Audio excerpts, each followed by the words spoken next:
Hi everyone, and welcome back to my YouTube channel. My name is Beatrice Adams, and at my channel I talk everything nonprofit, but we talk a little bit of for-profit. And the name of my channel is Your Story is Your Mission.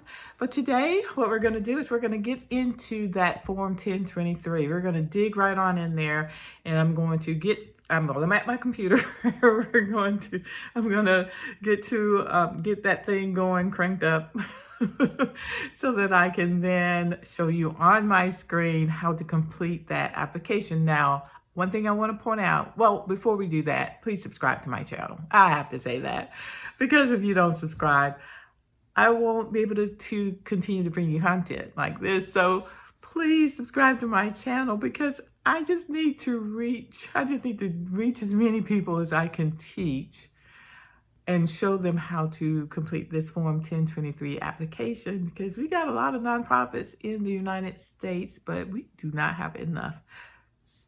Definitely not enough versus the amount of people we have. We have got to be able to get these nonprofits going and take that money thing out of it, because it is expensive to get going.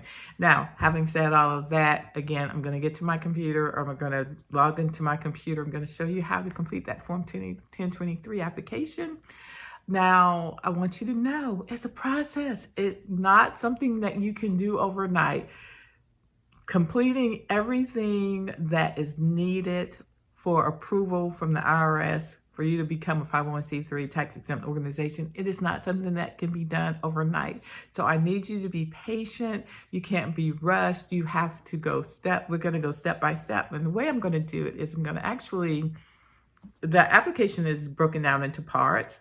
And so what I'm going to do is we're going to go through the application. And once we come to a part where the IRS says, hey, you need to attach an item here, we're going to stop there and we're going to talk about that item that needs to be attached. We're going to work through that, and then we'll pick back up.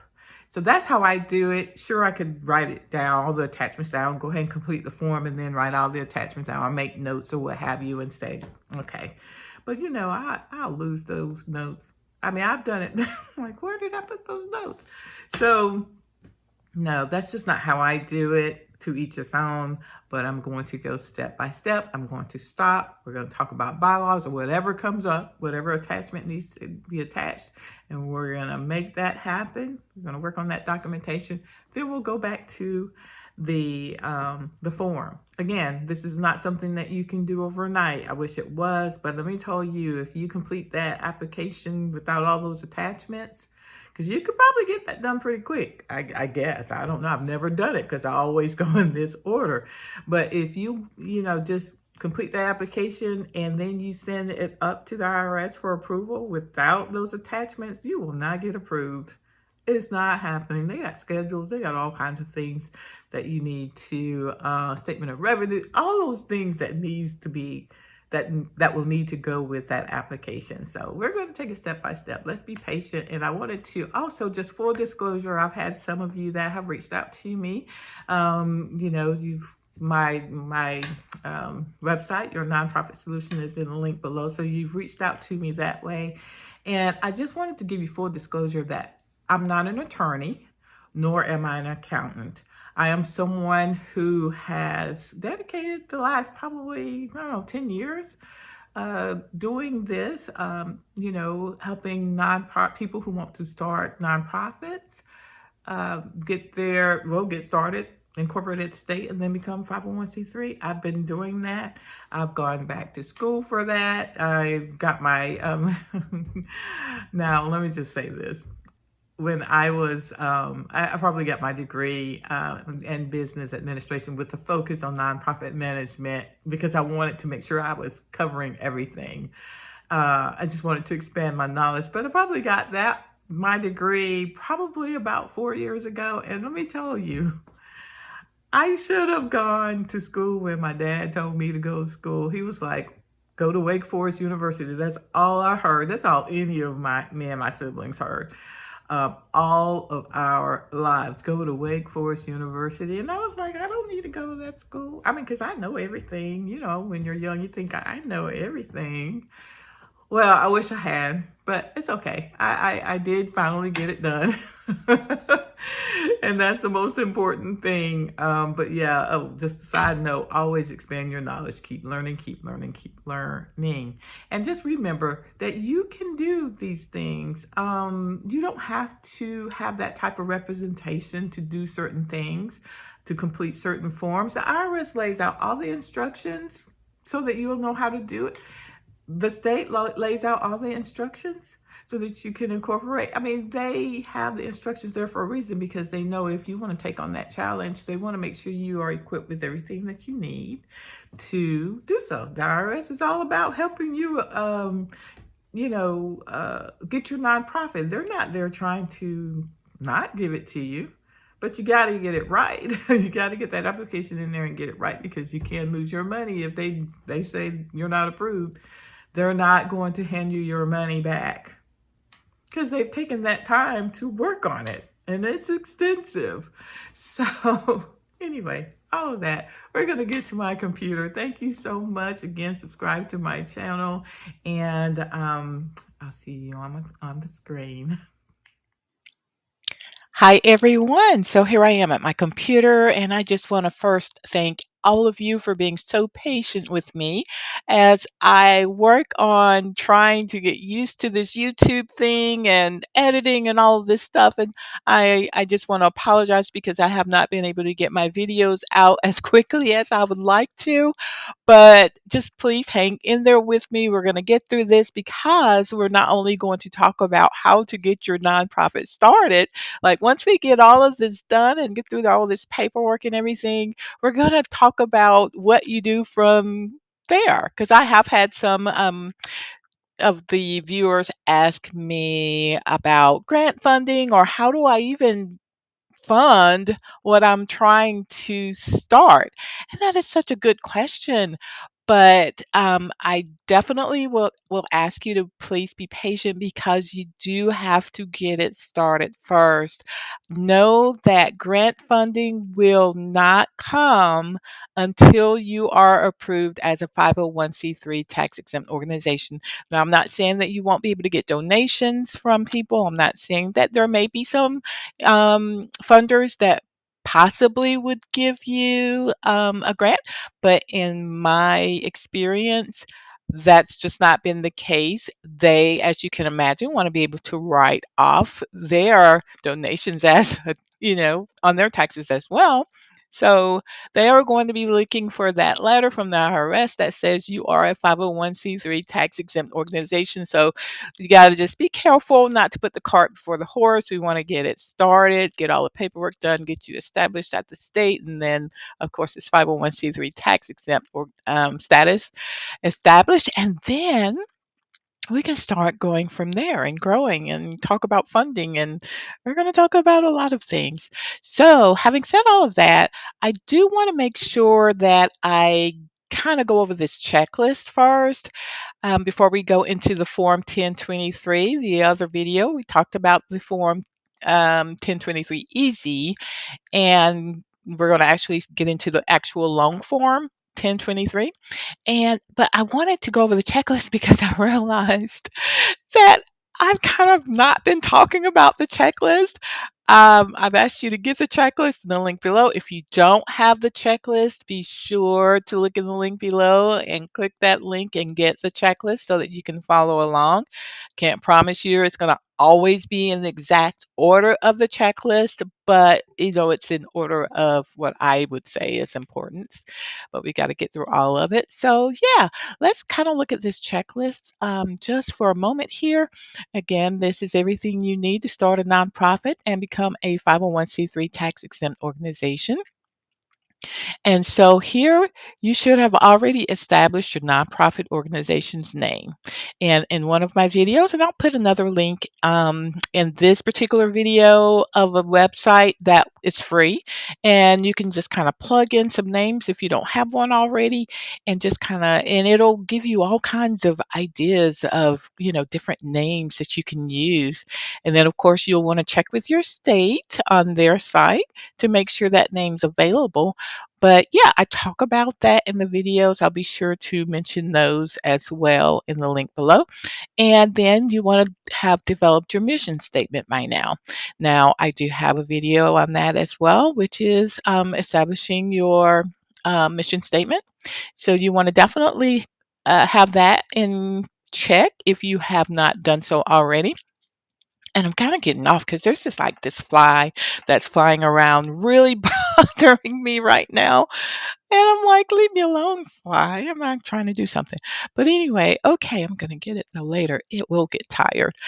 So so here we are. The next one, you will want to have established your EIN number. Your EIN, I keep saying EIN number, is employer identification number. So when I say EIN number, I'm like saying employer identification number. That's crazy. But I don't know, it just rolls off. But so in one of your videos, you want to definitely, I've talked about that of walk you through that process. But before you get your employer identification number, you want to have incorporated your nonprofit at the state level. So be sure you do that. I also have a video on that, incorporate how to incorporate. It's a walkthrough video if you have not done that. Definitely do that. And once you get your incorporation papers back from the state, then you will want to request your employer identification number from the IRS at their website.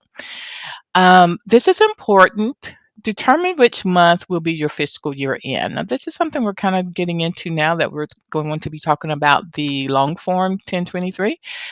You definitely want to determine which month you want your annual accounting period to end. So for your personal, your W-2 and you're going to do your taxes, our personal accounting, annual accounting period ends in December because then right around January, we've got January through April 15th, I think it is, to get our personal taxes into the IRS. So it's the same thing here. You want to determine what will be your fiscal year end for your nonprofit. A lot of my clients will choose December as well because it's again when they do the personal taxes or when they're starting to think about doing their personal taxes. And so it kind of makes it to where, oh, I won't forget because I'll do my nonprofit taxes. I'll make sure that's done. Um, at the same time. But yeah, that's something we'll talk about a little more when we get into this Form 2023. But you want to think about what month you want that to be. You may want it to be in January, February, March, what have you. You may not want to do your personal taxes at the same time. You have to think about your nonprofit taxes. It is completely up to you.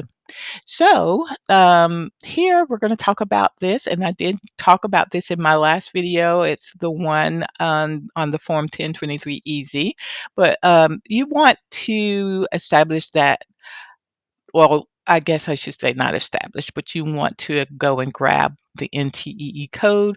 We'll talk about that again in this video. And here's the infamous Form 1023 application that we're getting ready to start working on. I know you can't believe it. Yeah, we're going to finally start working on it. I'm so excited. So, and then on the second page, do you see this? I'm kind of going, you kind of have like a, where you can check these off. You can check these off too. You've already done all of that. But this is where I kind of mentioned the articles of incorporation and to include your provisions. Make sure you just go ahead and check that off. Hopefully, you've already established that. Won't have any amendments unless you are an existing nonprofit and or a corp. Well, let's just say you establish your nonprofit as a, let's just say, in a limited liability corporation at the state, and you realize, okay, that's not going to fly. So you'll have to amend your articles to reflect that, or maybe you've changed your address and you want to amend the articles before you get into this process. But, that's something you want to definitely do. And now, of course, we've talked about your EIN letter that you would have received whenever you completed that information at the IRS website to obtain your EIN letter. And we're going to stop right here because now I'm getting into the Form 1023 things that are is required on that form. So let's hop on over there and look at that form and let's get started. Know that this form is quite long. Again, I call it the long form. It's not the Form 1023 Easy form, which is a short form. It's only 3 pages long. This is the long form. So you'll hear me refer to it as that. And we are going to go ahead and get started. Note that I will only go through part one and part two or part one at a time. I will not go through the whole form, the entire form. Excuse me. I need to breathe, y'all. I will not go through the entire form at the same time. And the reason it is, it's just so much involved. I'm going to stop when the form says include bylaws. We're going to stop and we're going to address that. So it's not going to be something that I show you the complete form at one time and then we go back and we address the attachments. No, we're going to stop when there's when there's an attachment that is being requested by, and then we'll go from there. All right. Well, thank you. So hold on one second. I'm going to switch over here and I will be right back.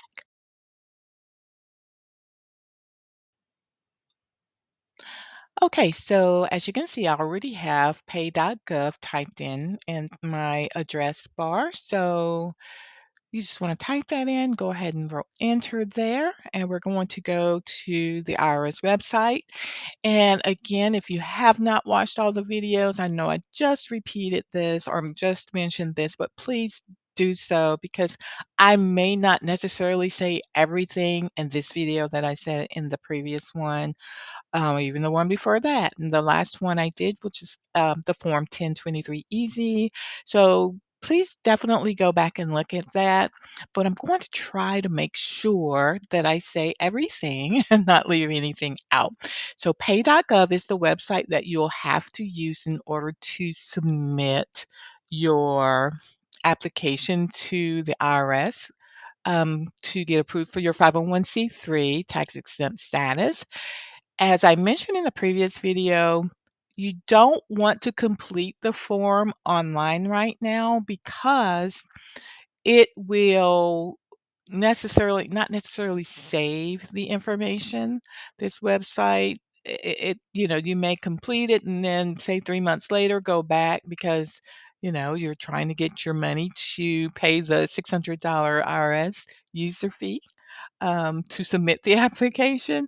So you may think, oh, I'll just go in here and I'll complete the application, then I'll work on my attachments separately. No, definitely you want to work on your attachments, then complete the the application at the end. But the reason I'm going to pull it up is because you just have to know how to get to it and how to complete it once you're at that point.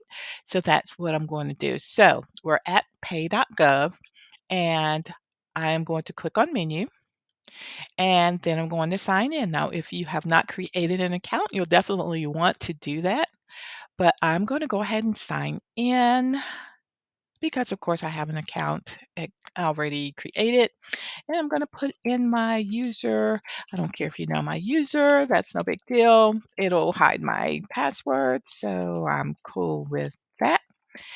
And we're going to get logged in here. Now, this is going to be a two-step verification process. Oops, I did something wrong. Sorry.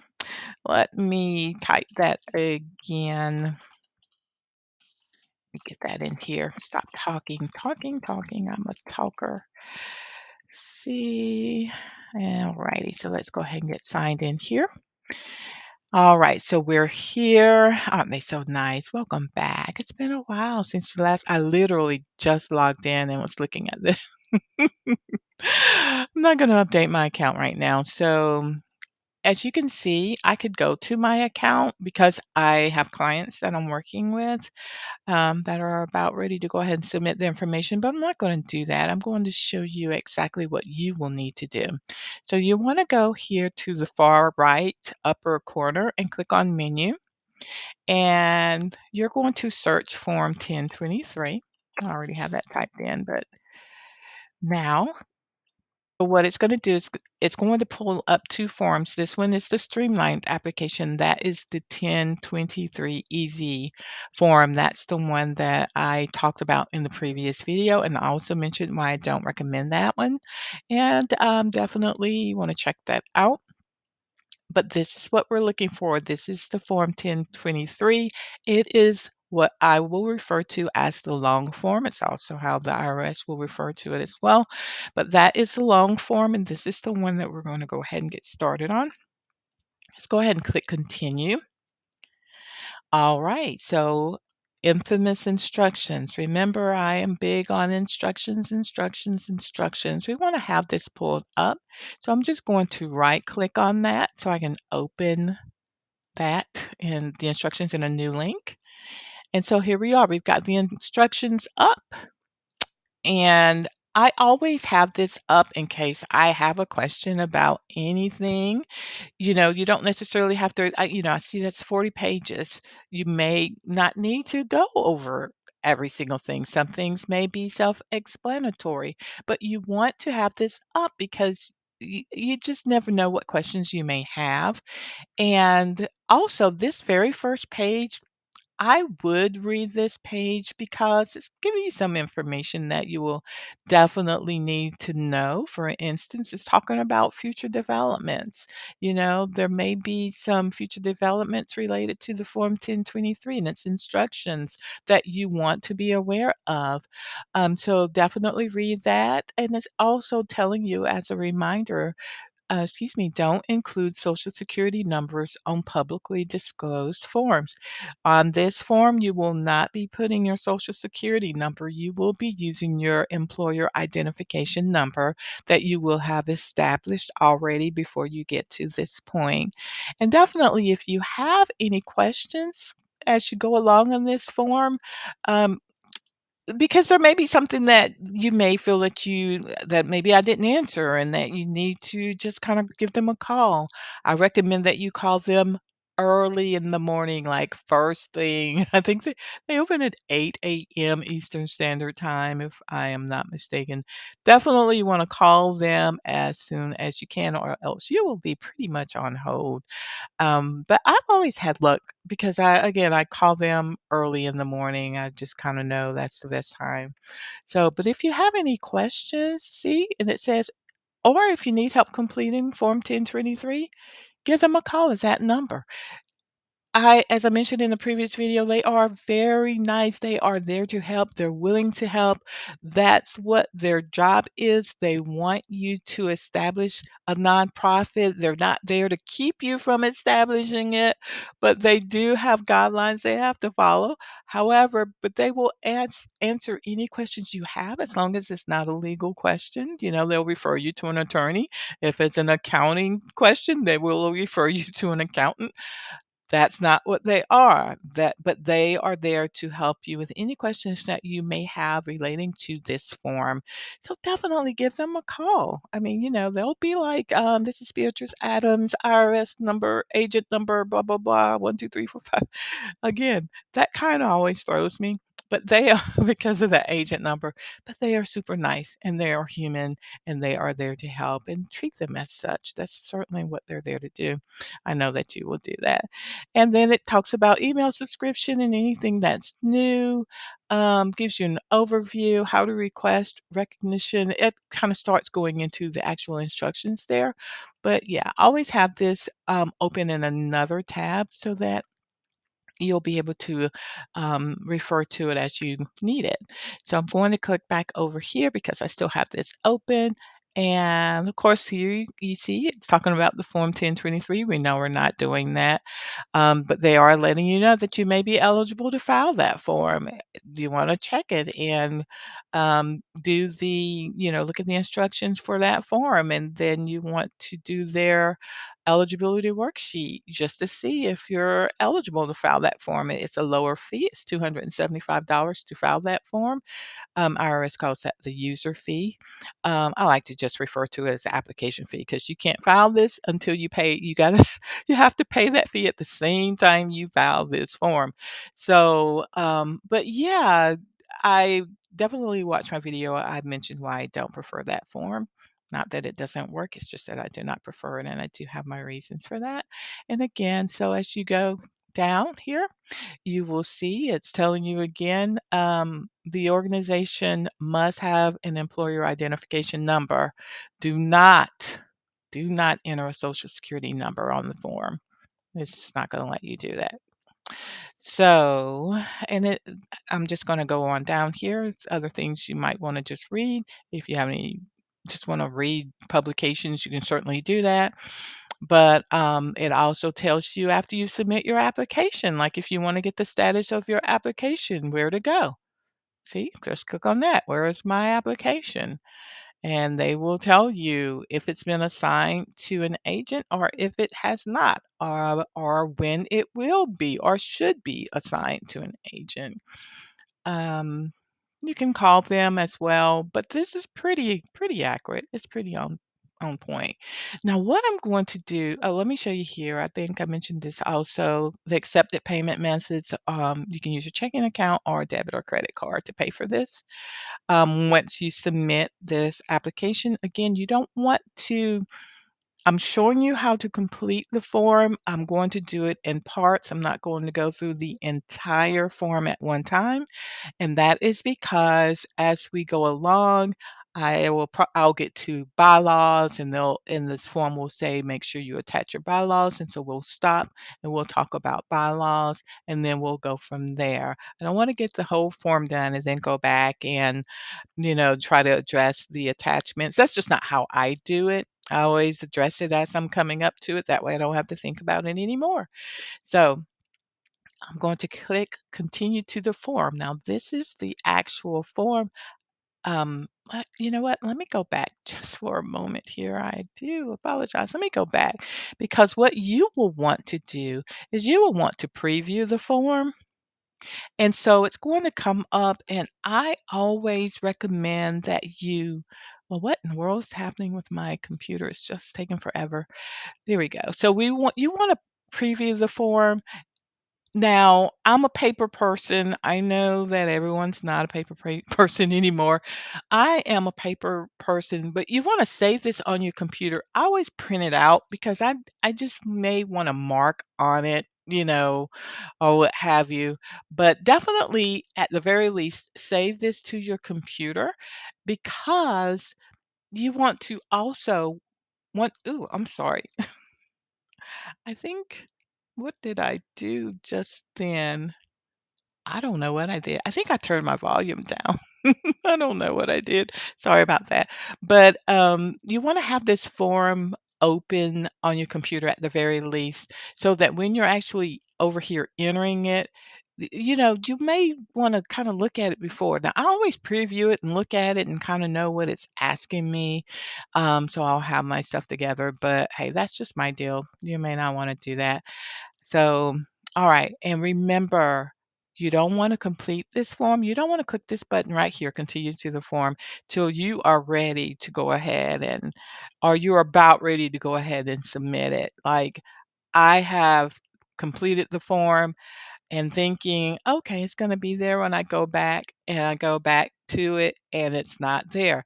So the IRS it says it's not going to, say this system doesn't say, hey, I'm going to save this forever and ever. Amen.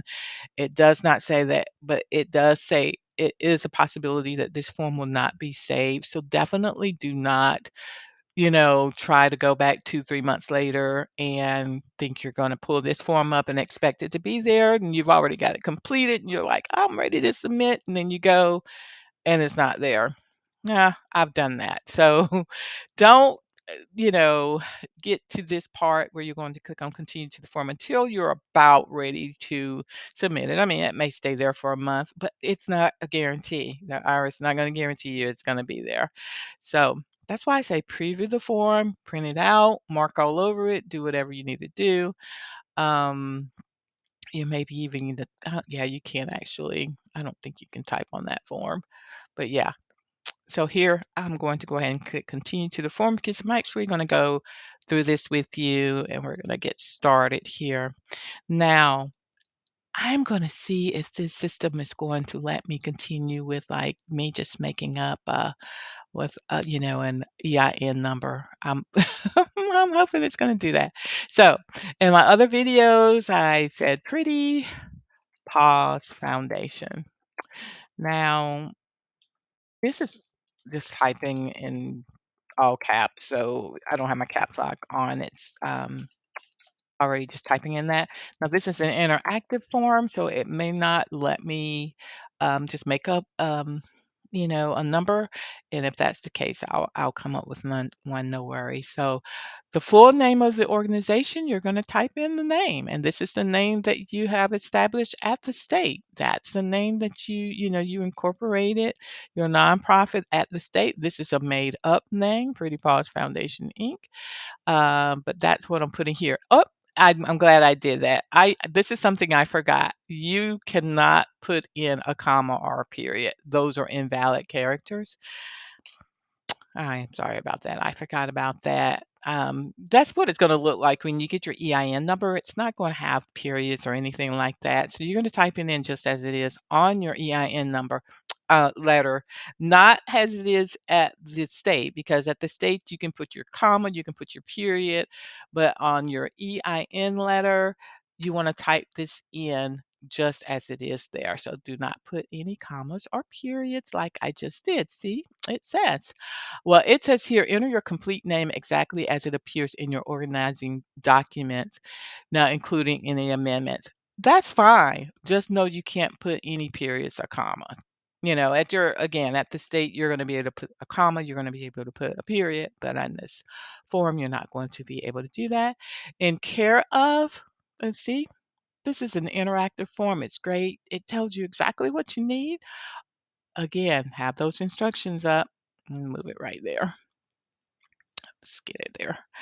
All right. So in care of, I'm going to put my name. I want all the information. If the IRS has any questions, if I do something on the form and they're like, nah, we want it to come straight to me. And here, your address. This is going to be the address that you put on your organizing documents at the state. So we're going to put, I'm just going to make up something 123 Anytown, USA. Oh, not USA. Anytown Street. And you know what? That's why I say you can print that form out and mark on it, because I'm going to have to write that down because that's a made up. That's kind of made up there. All right, and we're going to put Raleigh. I don't live in Raleigh, but I am in North Carolina. So, and we're going to go here and find the country, which is, of course, the United States. We do not incorporate foreign entities. I don't, anyway. Maybe someone. Where is United States? My goodness. Oh, it was the first one. My goodness. Sorry about that. And the state, I'm going to put North Carolina. That is where I am. And I'm just going to make up a zip code. 27602. I think that's like a Raleigh zip code. It doesn't really matter. Now, the employer identification number. Let me see if it's going to let me do it. And see, it again, if you have any questions, refer to your instructions. But this is the easy thing. Again, it's an interactive form, and you can just go ahead and put it there. So it tells you you must have your own EIN. So I'm going to see. Let's see. 1, 2, 3, 4, 5, 6, 7, 8, 9. I think this fly is still bothering me. I'm so mad. I was in the garage and I had my little spray out and I was gonna get rid of the whatever was flying around because it was irritating me in the garage. Well, that darn fly. Look, it didn't take that. Let me see if I can think of something here. Let me look at something that maybe I've used in the past that's not valid anymore. Bear with me. Let's see if I can get an EIN number here. So, but yeah, that fly was just buzzing around. And you know what? Hold on, stop. I'm gonna get it right now. Hold on. Be right back.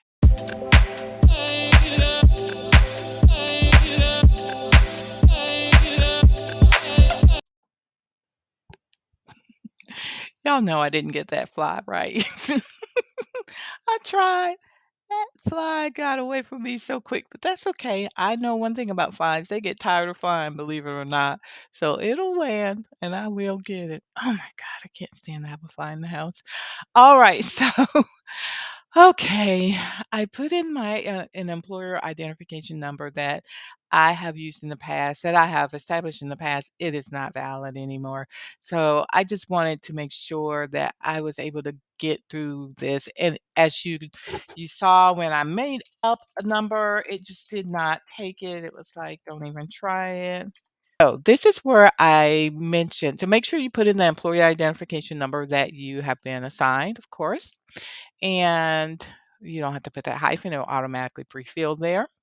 And here we are with the what I was talking about. This is the month your tax year ends.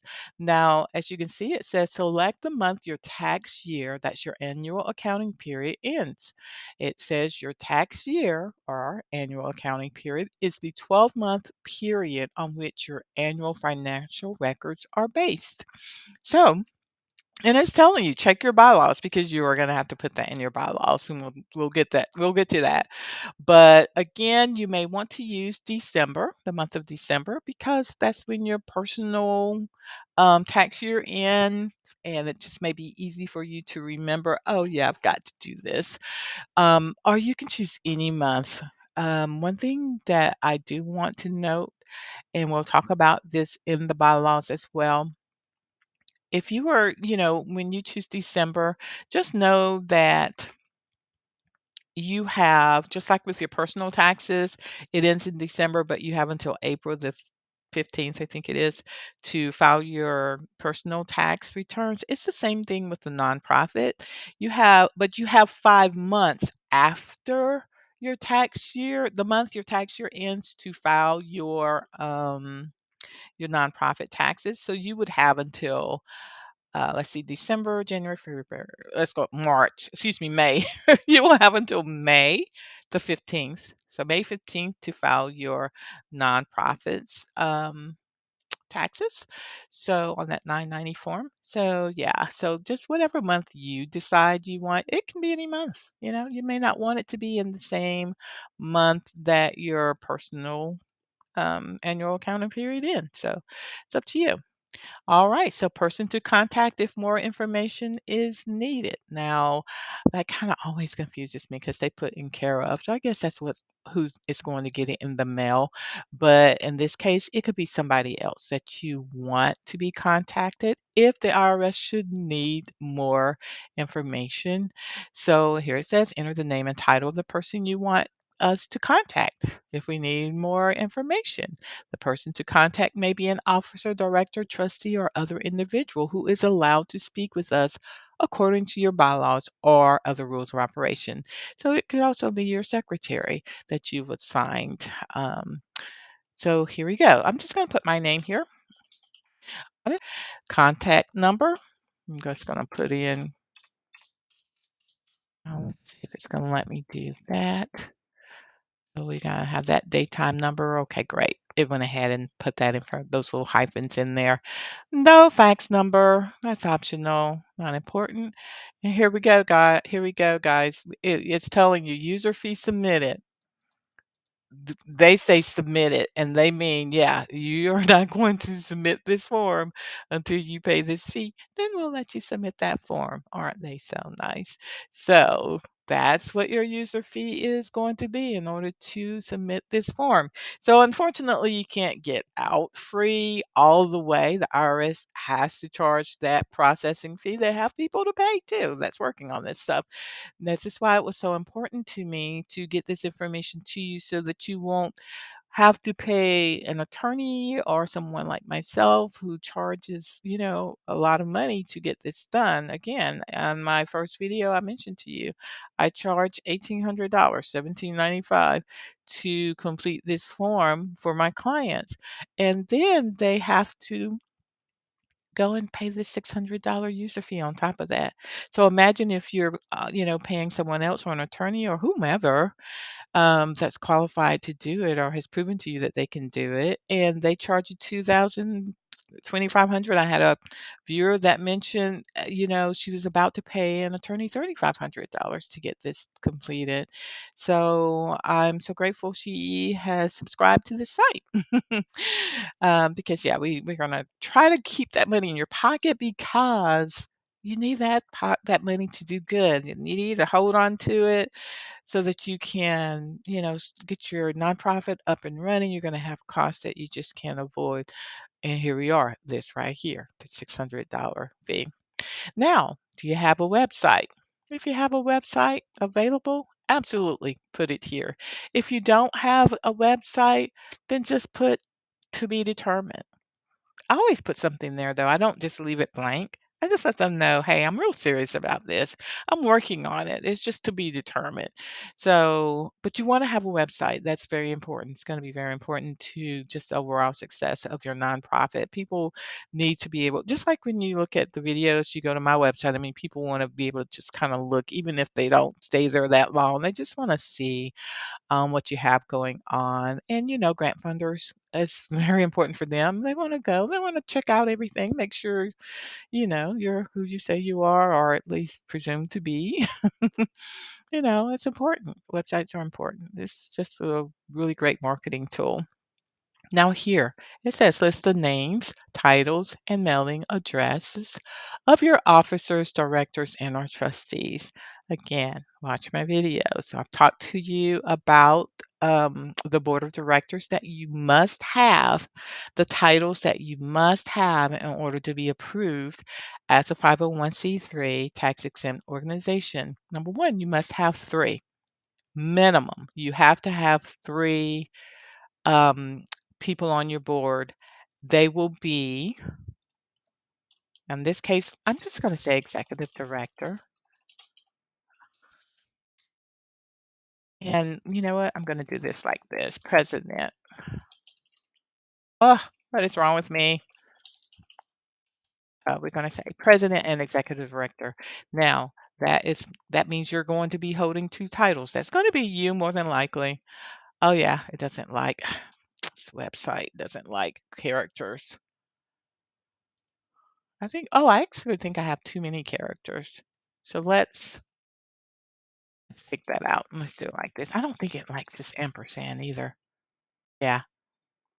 So finicky. My goodness. And I know this. I don't know why I'm fumbling right now with you all.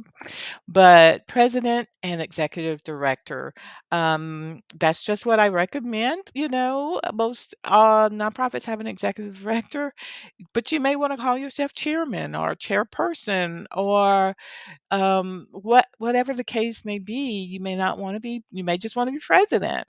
But I just always, inform my clients that I would definitely be, if you didn't want to just be executive director, I mean, I don't recommend you just be president unless you're going to hire out an executive director. But when you're new and you're getting started, you're going to most probably want to be the executive director for sure because you're running things.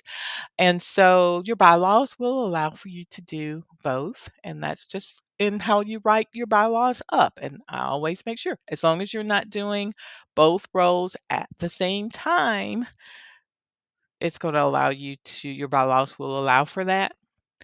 Now, so let me just put my name. Oop, don't be as careless as I'm being right now.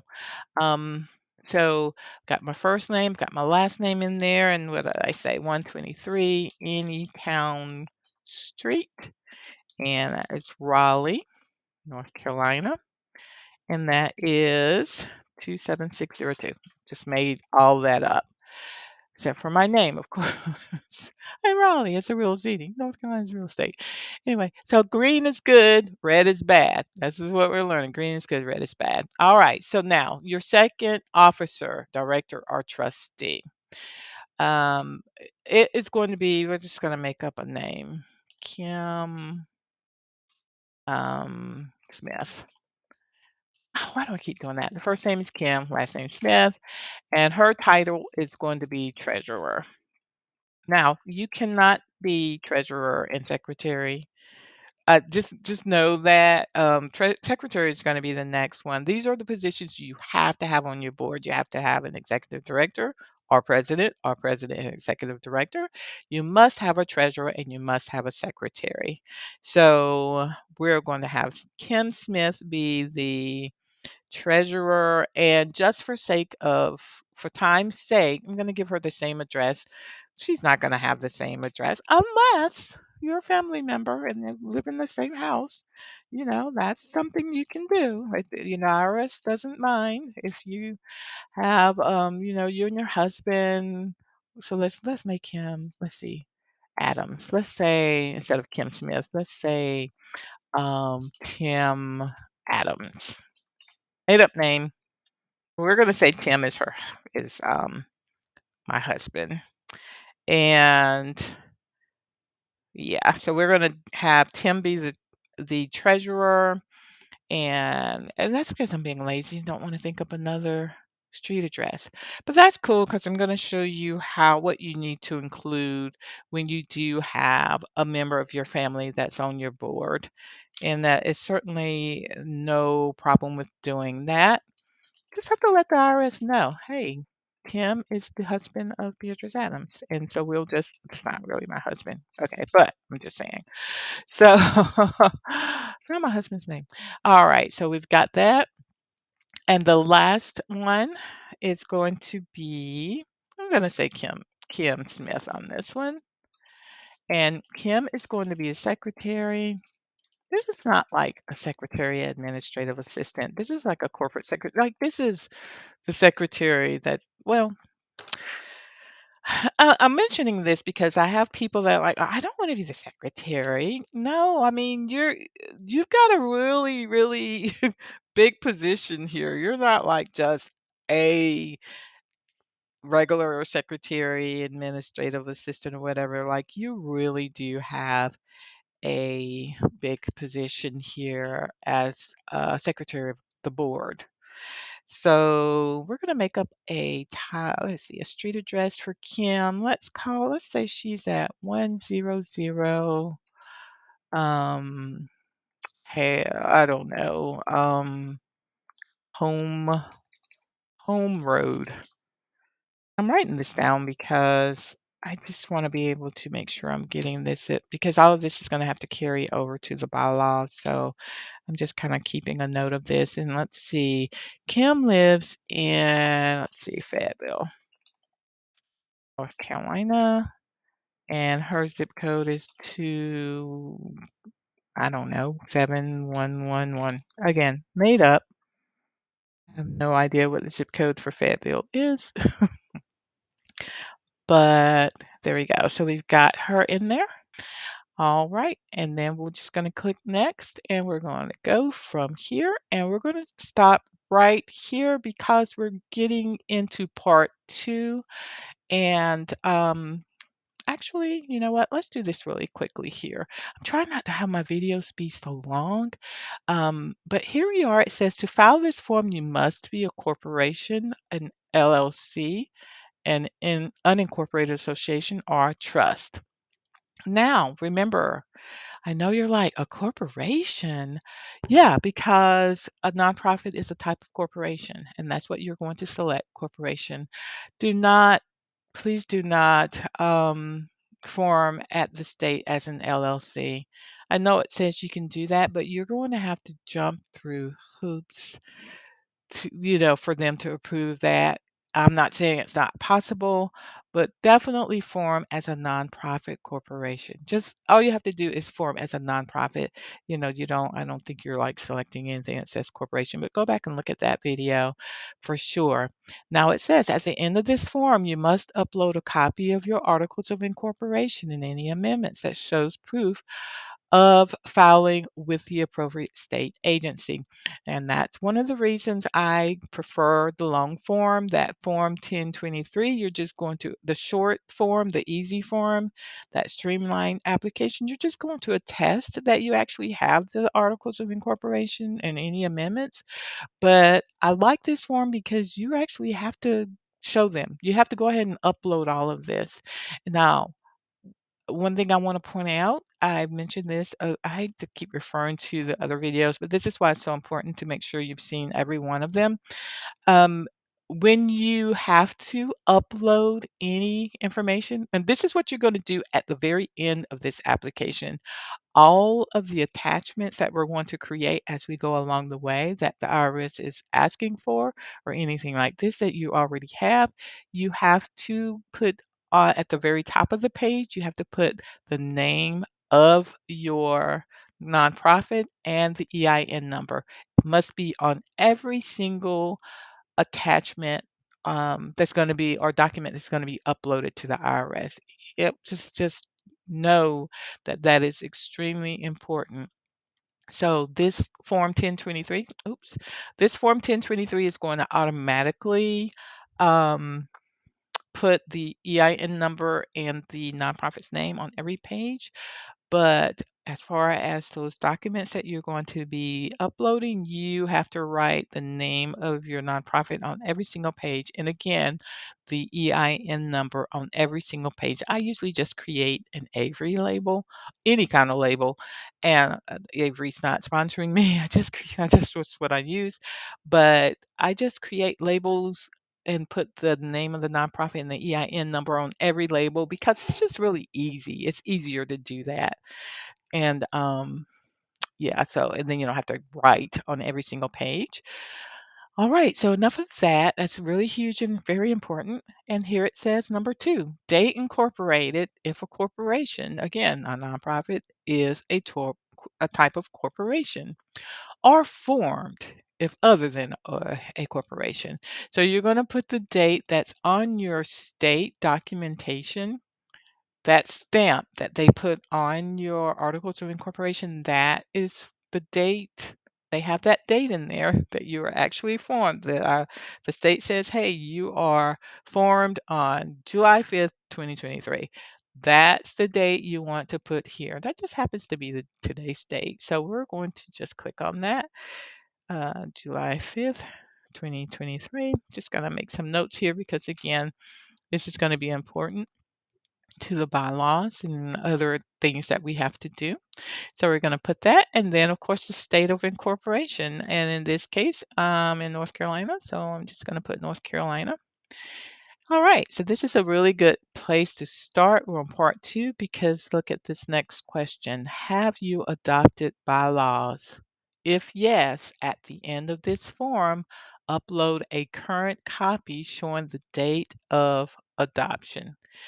If no, explain how you select your officers, directors, trustees. Oh, no, we don't explain. We actually create the bylaws and we go ahead and get that done so that we can show the IRS that we have our bylaws. Again, that's why I like the long form. You are going to be doing everything as you're going along. That's so important to how your nonprofit is going to be ran, how it's going to be governed. You know, this is so important. Like this is the very foundation to which, or I'm trying to think of how to say it right, but this is going to be the very foundation on which your nonprofit will stand. So that's why I don't skip on that. I don't just go and explain. I actually create the bylaws, and we're going to show you how to do that. So in this case, we're going to say, yeah, I have a copy and yeah, I'm going to upload that at the end of all of this. And again, on your bylaws, you're going to make sure you have the EIN number on every page. You're going to make sure you have the name of your nonprofit on every page, and we will go over that. Now, last question on this particular step. Are you a successor to another organization? You're gonna be new. No, 9 times out of 10, like, that's who I work with. My clients are all new to this. They're just starting a nonprofit for the first time. They're not gonna be a successor to any other organization. So, I always click no. Now, if for some reason, yes, see, answer yes if you have taken or will take over the activities of another organization. You took over 25% or more of the fair market value of the net assets of another organization, or you are established upon the conversion of an organization from for profit to nonprofit status. If yes, complete Schedule G, and those schedules are attached. As we go along, we'll get into the schedules. But you're new. You're not going to be doing this. You're not going to be a successor to another organization. So you're going to click no, and we're going to click next here, and this is where I will stop. And we're because now we have to work on the bylaws, so that would be my next video. I'm going to be going over the bylaws with you and showing you the important information that must be in your bylaws. Again, this is what you will establish as the set rules for how your nonprofit will be governed. I thank you so much for joining me on this video. If you have not liked this video, please do so. And if you have not subscribed to this channel, please do so as well. And let's just keep drumming away and hang in here with me. We're going to get through this, and I will see you in the next video.